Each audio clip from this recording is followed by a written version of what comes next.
welcome. My name is Dr. Nathan Bryan, and for the next 30 or 45 minutes, I'm going to share with you really some simple concepts I've learned over the past 20 years of basic science research. And it's really a pleasure and an honor to participate in this summit, really focused around cancer and adding quality years to your life.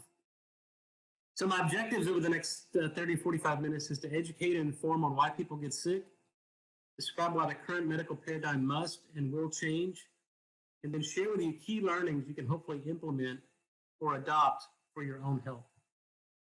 Really, my job as a basic scientist over the past 20 years is to see what everyone else has seen, but to think what no one else has thought. And I hope to share with you some of those revelations of how we've thought outside the box and really implement some really new, innovative, and common sense thinking as it relates to not just cancer, but any chronic disease. So let me just start with why do we need a new medical paradigm? I think it's obvious, probably certainly to all of us on this particular summit, but the current medical paradigm is based on pharmaceutical drugs and surgery, and this isn't working for chronic disease. Disciplinary medicine is ineffective. Cardiologists ignore GI issues, neurologists don't care about oral health, etc. And we forget that the body is interconnected. The one disease, one drug model does not work. And I think this is evident in the fact that although U.S. spends more money per capita, it ranks near the last in healthcare in developed countries. So here's kind of the take-home message. If you leave here with nothing else, it's this: that chronic disease, including cancer, is caused by two things and two things only. Number one, the body's missing something that it needs, or number two, the body's exposed to something that it doesn't need. And so when you begin to address every single chronic disease from this perspective, this paradigm does not allow for drug therapy because our body's never missing a synthetic drug. So what you got to do is replete the missing nutrients and then figure out what the source of toxins are and remove those from the body. And when you do that, the human body heals itself. So this isn't really anything new. Cancer has been recognized as a metabolic disease back for many, many decades, back to the Otto Warburg and the Nobel Prize many decades ago. But cancer is a metabolic disease caused by dysfunctional mitochondria, and it's not, despite what many cancer doctors and scientists say, caused by genetics. If you look at the cell biology of cancer, it's unique and distinct from normal cells. But there are metabolic and biochemical hallmarks of cancer. Number one, there's focal hypoxia, which means that there's low blood flow to that tumor environment. The tumor actually controls the amount of blood flow and oxygen to that. It's always low oxygen, low blood flow. It's acidic. So the result of low oxygen, low blood flow is you have a low pH. Cancer cells are glycolytic. They generate a lot of reactive oxygen species because of the uncoupling of the mitochondrial electron transport chain. It creates this environment of what's referred to as aerobic fermentation. So all of these metabolic changes then lead to genetic changes that are hallmarks of oncogenes. So genetics don't drive metabolism. It's the metabolism that then drives the change in genetics. So just to reiterate, cancer cells only grow in low pH, which is an acid environment. They've lost the mitochondrial function to maintain normal voltage. They only grow in hypoxic conditions, and you begin to change DNA to make the proteins that can operate in low oxygen. This is called the HIF-1 alpha, or hypoxia-inducible factor 1. And the low blood flow is caused by a lack of nitric oxide. And cancer cells can only use glucose as an energy source, where all other cells can use simple carbohydrates, they can use fats, they can use protein. But cancer are unique in the fact that they typically don't use fats or proteins as an energy source, only glucose and simple carbohydrates. And to really get to some physical chemistry and cell biology around cancer, we have to understand, how do you measure what's going on in the human body? Most of you are aware of pH, but pH is really an equation that measures the cellular potential. So when we look at this and we relate this to voltage, that a pH of 7 means that it's neutral. There's really no electric potential at that particular pH. A pH of 0 means you have a positive 400 millivolts, and a pH of 14 means a negative 400 millivolts. Anything in the acidic range, pH 0 to 7, is considered an electron stealer. So it steals electrons from other molecules. And anything that's pH 7 to 14 is an electron donor. And we know in cell biology and physiology that any electron donor is a health beneficial thing. It's anti-inflammatory, antioxidant, contributes to normal cellular potential. So we need electron donors in the body. Cancer and infections only occur when the voltage begins to become perturbed. So what that means is a normal cellular potential is a pH of, or a potential of about minus 25 millivolts, which means that the outside of the cell is versus the inside of the cell, there's an electrical potential across that cell membrane. When you start to decrease the pH, what it means is that that cellular potential becomes positive instead of negative. And it's that switching in voltage or the polarity of those cells that sets the stage for cancer and infections. And it's only those conditions where cancer and infections can continue to grow and proliferate. But if you change that polarity and maintain normal cellular potential, and that's determined by a number of things, thyroid function, mitochondrial function, things like that, then the infections go away and the cancer can no longer proliferate. So pH and voltage are basically one and the same. We just measure voltage indirectly by pH. And this is evident in the fact that cancer always grows in an acidic environment, which means that the voltage and the polarity of those cells have switched and you become a positive 35 millivolts versus a negative 25 millivolts. So pH becomes very important. And this is just the scale of cellular pH, cellular voltage, and the human body operates at pH 7.4. That's the normal blood pH. And as you can see here in blue, that translates into a cellular potential of about minus 70 millivolts.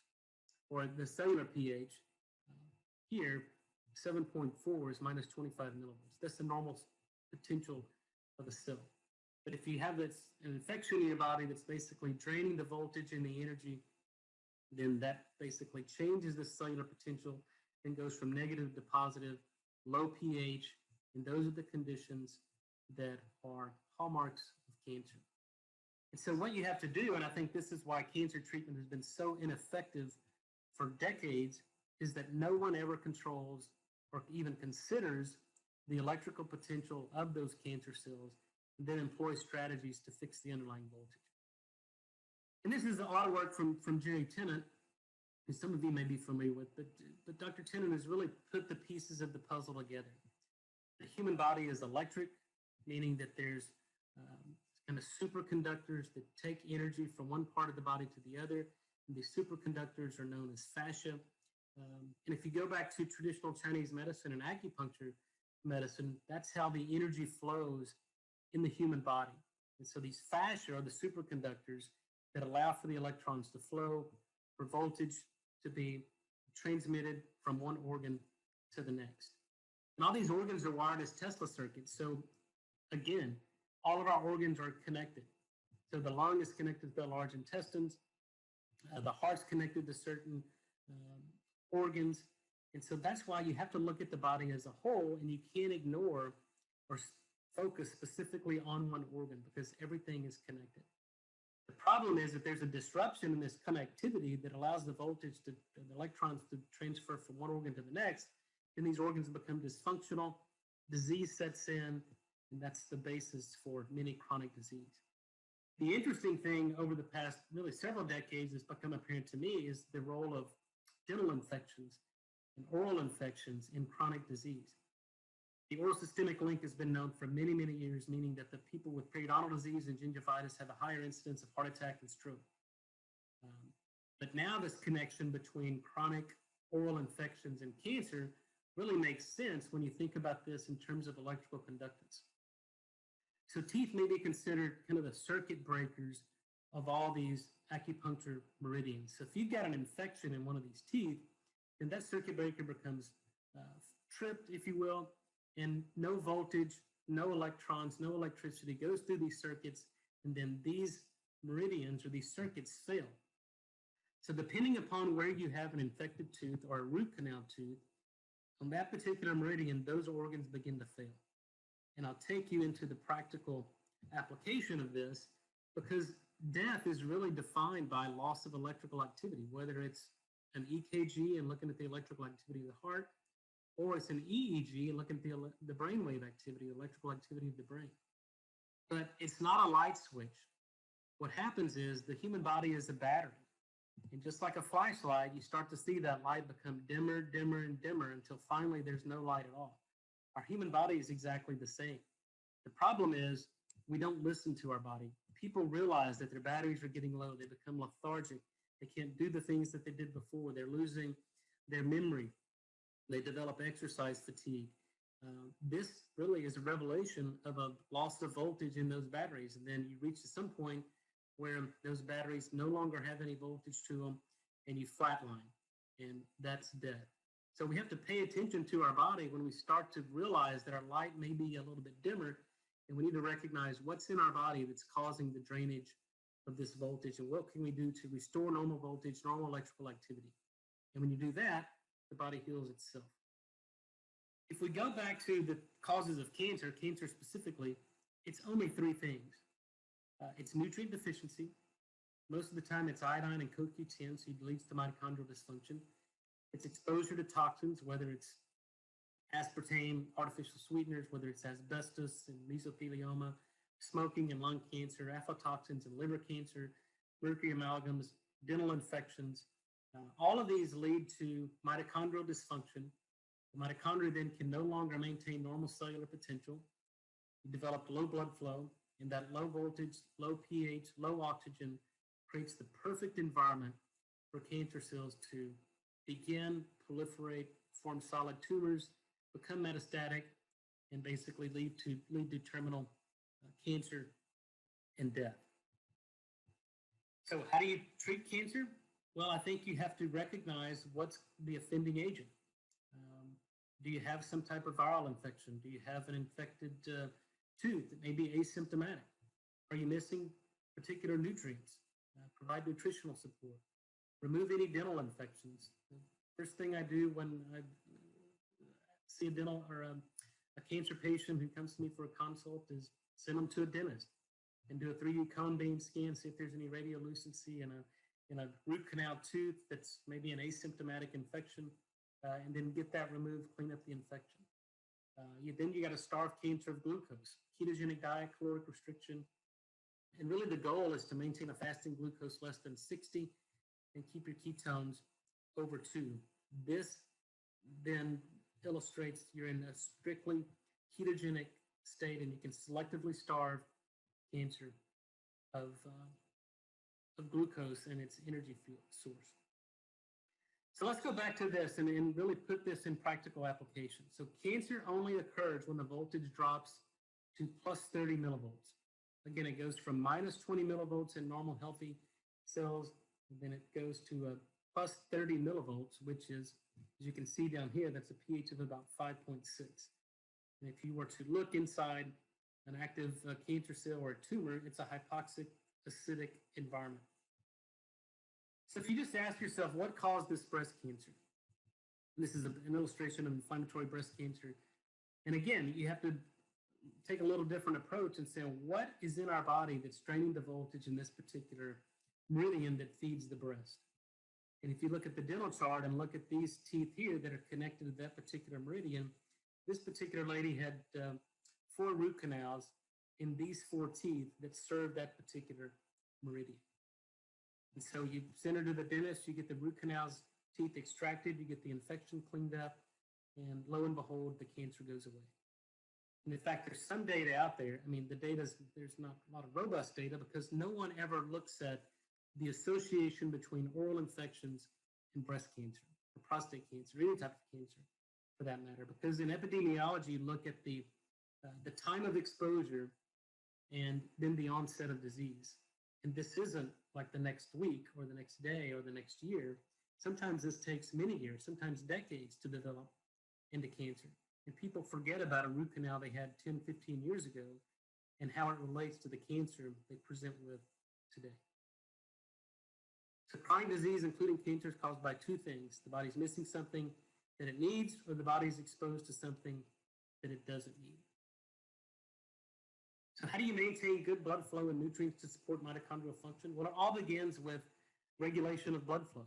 Every single chronic disease is characterized by decreased blood flow, hypoxia, ischemia, lack of nutrient, lack of oxygen delivery, and then those cells and tissues fail. And we do this through nitric oxide.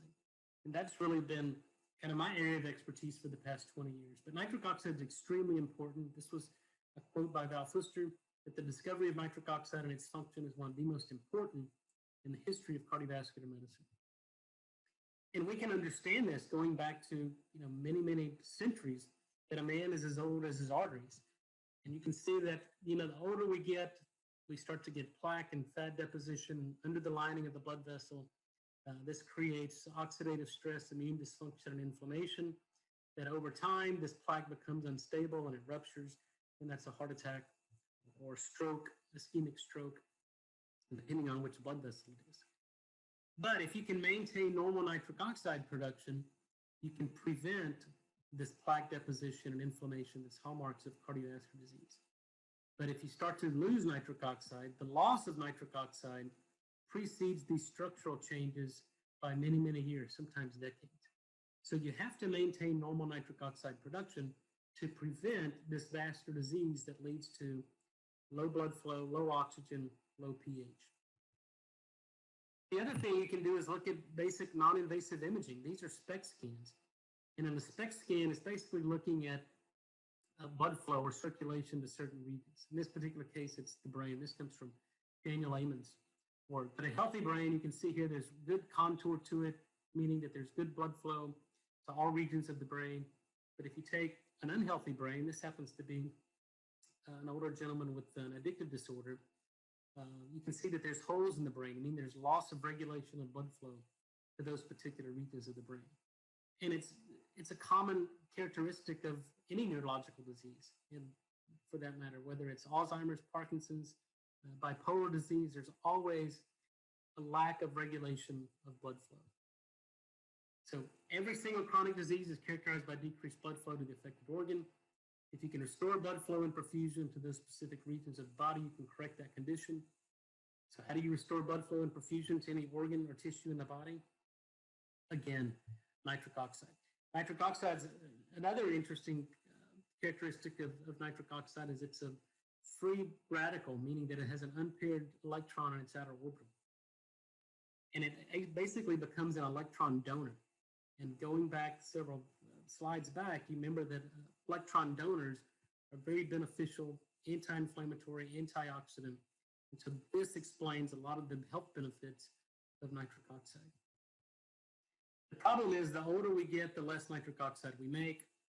And this is what's responsible for age-related disease. When you lose the ability to make nitric oxide, you lose the regulation of blood flow. Those cells and tissues become dysfunctional. Disease sets in because they don't get the nutrients they need, or they can't expel the metabolic waste from normal cellular metabolism. So if you can prevent this age-related loss of nitric oxide production, you can prevent age-related disease. And this is normally how it works. You can see here that this would be the lumen of a blood vessel. This is the single layer of endothelial cells that line all blood vessels throughout the body. And when we turn on nitric oxide production, you can do this through giving agonists, you can do it through exercise.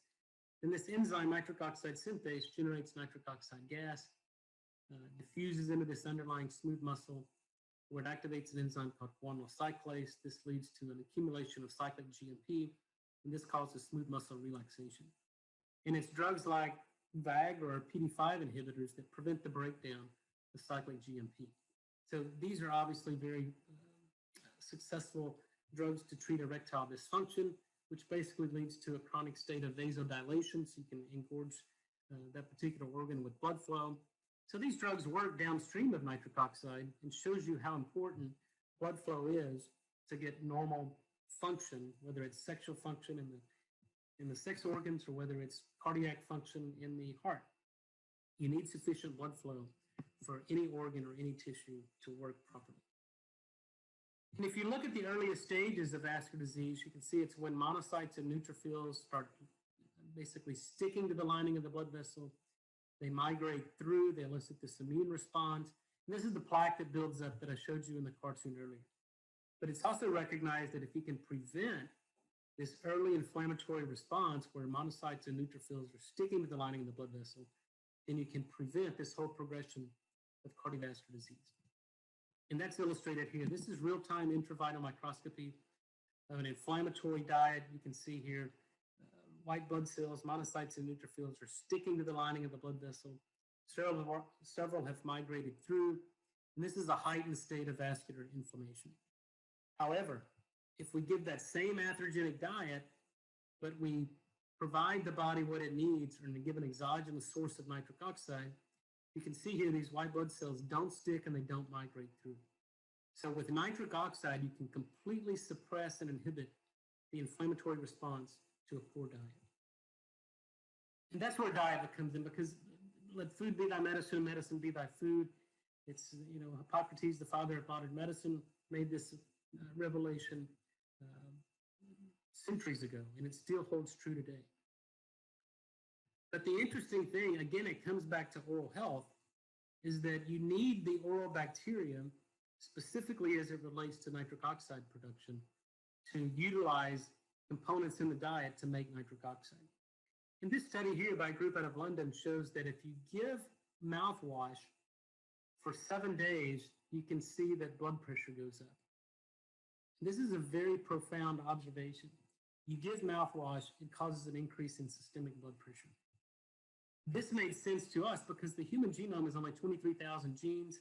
The microbiome, the bacteria that live in and on our body, provide about 3 million gene products. And these bacteria do things that we as humans can't do, or yet have not yet evolved to do. And so we became interested in this and doing tongue scrapings and trying to culture bacteria, predominantly nitrate and nitrite reducing bacteria, to see if these bacteria, if they generated nitrite or nitric oxide in the oral cavity, did this have any effect on blood pressure? And so we began to culture these bacteria. We've done published several studies in this, and it's in the published literature. But here's an example of the effects of mouthwash use. So this is from a study we published several years ago, but we started out with young, healthy individuals and did tongue scrapings, cultured the bacteria, and then gave them mouthwash twice a day for 7 days. At the end of 7 days, one of these patients' blood pressure went up 26 millimeters of mercury. And interestingly, we were able to identify bacteria that disappeared when his blood pressure went up and bacteria that reappeared when his blood pressure normalized, when he stopped using the mouthwash. And if you sequence these bacteria, they're actually expressing nitric oxide producing enzymes. And then we found that basically the blood pressure could be predicted by the presence and number of these 4 bacteria, whether it's before or after mouthwash use. So this really shows that the oral microbiome is essential and critical in maintaining normal blood pressure. And if you look at the data, 200 million Americans wake up every morning and use mouthwash. This is about 2 out of 3 Americans. So to me, it's not coincidental that 2 out of 3 Americans have an unsafe elevation in blood pressure. But yet, and this also explains a condition called resistant hypertension, meaning that patients have high blood pressure, they're given antihypertensives, but yet their blood pressure doesn't change. Because blood pressure, hypertension, may be a symptom of oral dysbiosis and not a renin-angiotensin problem or loss of calcium regulation or metabolism, or the targets of drugs like calcium channel antagonist or ACE inhibitors, ARBs, the standard blood pressure medications, doesn't affect the oral microbiome. What about diabetes? We know diabetes have a higher incidence of all chronic disease, not just cardiovascular disease, but also higher risk of cancer. We know that once you get diabetes, it inactivates the nitric oxide synthase enzyme. You get less nitric oxide, you get greater cardiovascular disease severity, you get diabetic macular degeneration, you get diabetic neuropathy. All of this is caused by a lack of blood flow to those particular cells and tissues. So once you get nitric oxide, or once you begin to decrease your production of nitric oxide, this causes diabetes. Once you get diabetes, it further suppresses nitric oxide production. So what about nutrient deficiencies? This leads to chronic disease. From the NHANES study, we know that 95% of Americans are deficient in iodine, non-goiter iodine deficiency. 75% of Americans are deficient in magnesium. 95% of Americans are deficient in vitamin D. This can be explained primarily through statin therapy today. But this just shows, this is the NHANES study showing that most Americans are deficient in many vitamins and minerals and nutrients. So no wonder we suffer from chronic disease. A cell cannot perform its function if it's missing essential cofactors or nutrients that it needs to do its job. The government's food pyramid correlates with obesity. This is basically as wrong as you can get it in terms of dietary recommendations. Statin drugs that inhibit cholesterol synthesis. You know, we need cholesterol to make vitamin D. We need cholesterol to make testosterone. With the number of patients that are on cholesterol-lowering medications, if your cholesterol drops below 200, then your body can't make testosterone, your body can't make vitamin D. And now the target for most people is to try to get their cholesterol below 200. That's now the target for statin therapy, and most cardiologists or primary care docs. So no wonder we have a population of men walking around with low testosterone. No wonder we have an epidemic of low vitamin D. It's because of the cholesterol-lowering medications that the physicians want to put every single person on. This isn't healthy. I think if you look at the Framingham study, people that live the longest have cholesterol between 240 and 260. And that's where cholesterol needs to be, not below 200. Hypothyroidism. You need iodine to make T3 or active thyroid. Thyroid is the master organ, the master gland, the master regulator of metabolic rate. You know, if you do a normal thyroid panel, most people come back normal with their TSH, T3, T4, but yet they have all the classic symptoms of hypothyroidism, which is low temperature, hair loss, constipation, but yet their thyroid panel will be normal. And the symptoms of hypothyroidism, you can't go by labs anymore. You have to go by the individual patient. If your temperature is below 98, you have hypothyroidism. Constipation, thinning eyebrows, loss of hair, myxedema, which is the bags under the eyes, drooping lips, cold hands, cold feet, and then low diastolic blood pressure.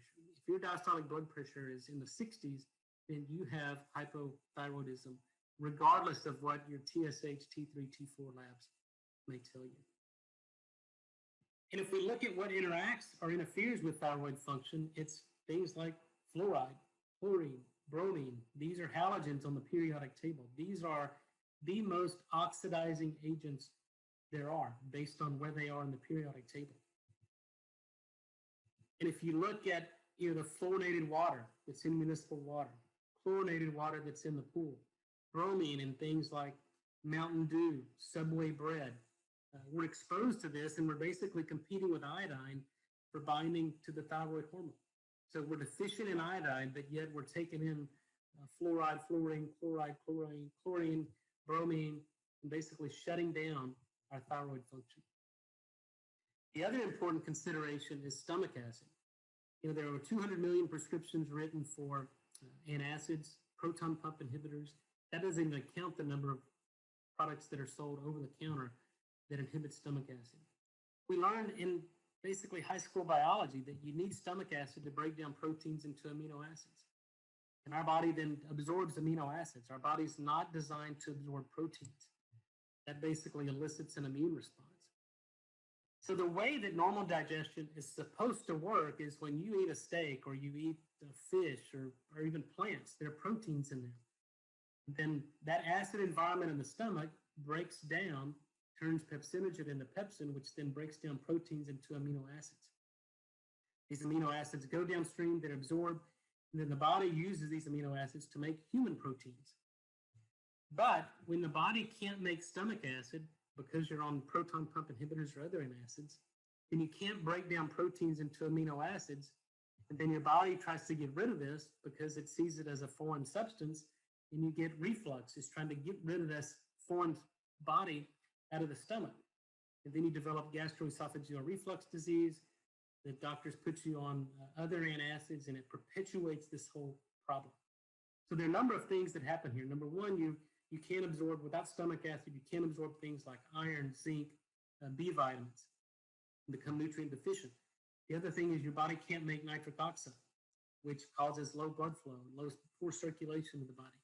And then the other thing is that you have proteins or peptides that are then emptied into the gut. They're absorbed across the gut, causes leaky gut, and then your body elicits an immune response to the food proteins that you just ate.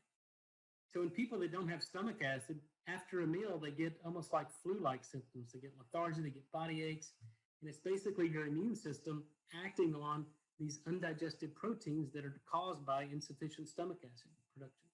This is a huge problem that no one ever considers, and people take antacids like they're candy. You have to stop taking these antacids and give the body what it needs to make stomach acid. Your body can never heal unless your stomach can make sufficient stomach acid.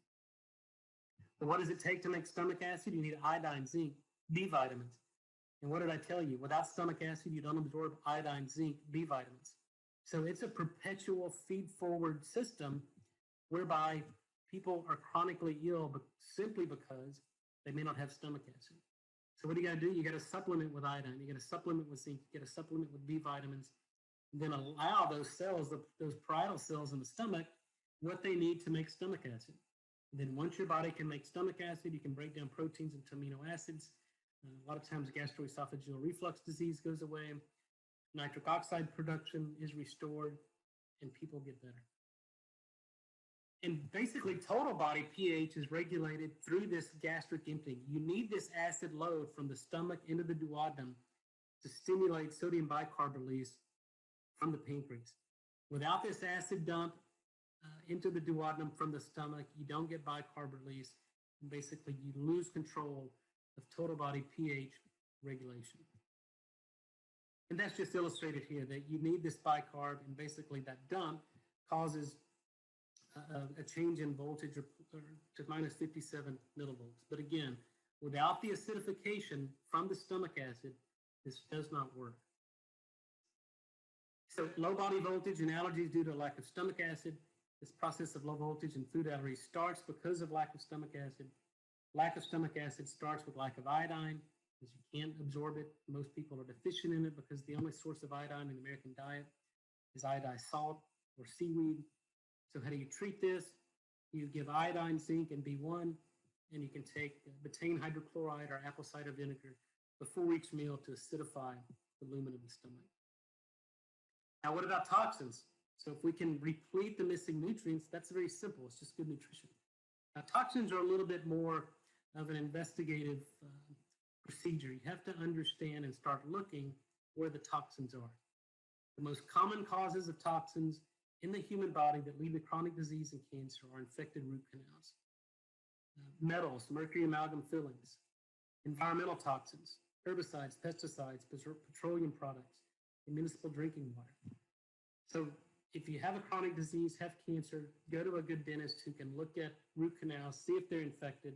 Most of them are. And then you got to extract those teeth, clean up the infections. You have to get rid of mercury amalgam fillings. Mercury is a neurotoxin, as all heavy metals are. And then environmental toxins are typically fat-soluble toxins, herbicides, pesticides, petroleum products, and municipal drinking water. The water we drink is actually quite dangerous. And I'll show you this. But Roundup, glyphosate ends up in drinking water from runoff from fields sprayed with Roundup. There's lead in water, obviously from Flint, Michigan. You know, that very famous case by Aaron Brockovich. And then the health risk of heavy metals. You know, the pipes that the water goes through can leach lead, copper, mercury, cadmium, arsenic. And then when we drink this water, our body's exposed to this. Chlorine, cancer, and heart disease. We have chlorinated water, whether it's in pools or whether it's in municipal water supply. Chlorine is in the same family in the periodic table as iodine. It's a strong oxidant. Chlorine is very bad, very dangerous. Bottled water, we get these BPAs, we get these estrogen mimetics. We've got kids that are obese, young boys walking around with boobs because of estrogen problems that come from plastics. So we're exposed to a very toxic environment, and we just drink this water or are exposed to these things without giving it second thought. The other thing is that so many Americans are on drugs, when they urinate, this water is recycled, although it gets rid of the infectious material, the microbes. A lot of these small molecule drug metabolites are in the drinking water. And that's a problem. And then fluoride. We have fluoride in our toothpaste, fluoride that's added to municipal water. Fluoride is a very toxic, dangerous chemical. It's a neurotoxin, and it's found everywhere. If you look at this is the EPA, the maximum contaminant limit levels of fluoride in the water. So lead, fluoride, and arsenic, you can see that fluoride is just as toxic, or more toxic than lead, but yet it's allowed at thousands of times higher level in our municipal drinking water than lead or arsenic. So why is this? This makes no sense. They add it for the antimicrobial activity of the water. But the problem is fluoride is extremely toxic. It kills your thyroid function. No wonder we have an epidemic of hypothyroidism, not just here in the US, but around the world. It's because of fluoride. And look at the toothpaste. I recommend you have to use a fluoride-free toothpaste. Fluoride is a poison. You read the back of your toothpaste label, which no one ever does, but it says keep out of reach of children under 6 years of age. If you swallow your toothpaste, seek professional help or contact the Poison Control Center immediately. They know fluoride is a neurotoxin. They know it's a poison, but yet continue to put it in toothpaste, putting the entire population at risk.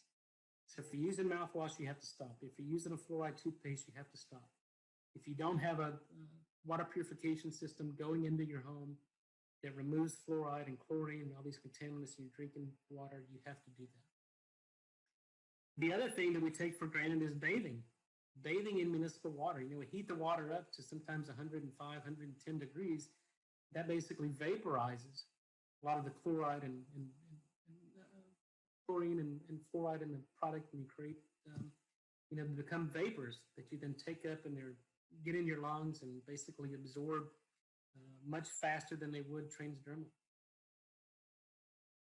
So based on all this and what I've learned over the past really 20 years, if I wanted to get you sick and make you die a horrible chronic death, I would recommend that you follow the government's food pyramid recommendations, don't exercise, and certainly don't sweat. Get out of your air-conditioned house, get in your air-conditioned car and drive to your air-conditioned office and repeat that in the evening, but certainly don't sweat. Drink lots of municipal water or sodas, Mountain Dew. Take cholesterol-lowering medications. Take antacids. And if you get a toothache, go into a dentist and get a root canal. And if you do these 6 things, I can guarantee you without any doubt that you'll develop chronic disease, you'll eventually get cancer, and you'll die a horrible death. And these are the facts. This is backed by strong science, and it basically disrupts what the body is designed to do. And I'll just end with this one case history because this shows you how modern medicine works today and how simple it can be, because I think the practice of medicine become way too complicated and we forget the simplicity of how the human body works. But this is a 34-year-old female. She developed fibrocystic breast disease, polycystic ovaries. She has gastroesophageal reflux disease and was placed on Prilosec, and that's a proton pump inhibitor. 2 years later, she had gallbladder pain and panic attacks. She has insomnia, unable to go to sleep until after 11 p.m. She develops osteoporosis and bloating. She's angry a lot and gets a divorce. So what's the base cause of all of this? So number one, she's probably seen at least half a dozen different physicians, probably a GI doc, an endocrinologist for polycystic ovaries, a sleep specialist, and probably all these docs put her on different medications. But the cause of all her problems is very simple. She was just deficient in iodine. And if you look at what iodine does, it's simply iodine deficiency causes cysts in the body. So that explains her fibrocystic breast and ovarian cyst. Iodine deficiency causes a decrease in stomach acid production. Without stomach acid, the pancreas doesn't know how to close the esophageal and stomach valve, and the body doesn't want undigested proteins, So it tries to reflux it out of the body. And there's the diagnosis of gastroesophageal reflux disease. Without stomach acid, the pancreas doesn't make cholecystokinin. And without CCK, the gallbladder doesn't empty, and the gallbladder develops stones. That's the pain. And without CCK, the liver doesn't make bile. Gallbladder doesn't add bile to the digestive process. You can't absorb fat-soluble vitamins, including vitamin D and K2. Without vitamins D and K2, the bones can't form, so you develop osteoporosis. Without stomach acids, you can't break down proteins into amino acids, including tyrosine and tryptophan. Without tyrosines, you can't make adrenaline. Without adrenaline, you can't tolerate stress, multitask, or memory fails. Can't stand loud noises, develops allergies and asthma. Can't stand to be touched and just wants to be left alone. She can't perform sexually. She is angry when interrupted. Sympathetic nervous system doesn't work, so you can't go to sleep after 11. Neurochemicals like serotonin and dopamine are precursors to tyrosine, and tryptophan are made from these amino acids, tyrosine and tryptophan. And without stomach acid, you can't break down proteins into these amino acids, and you become depressed.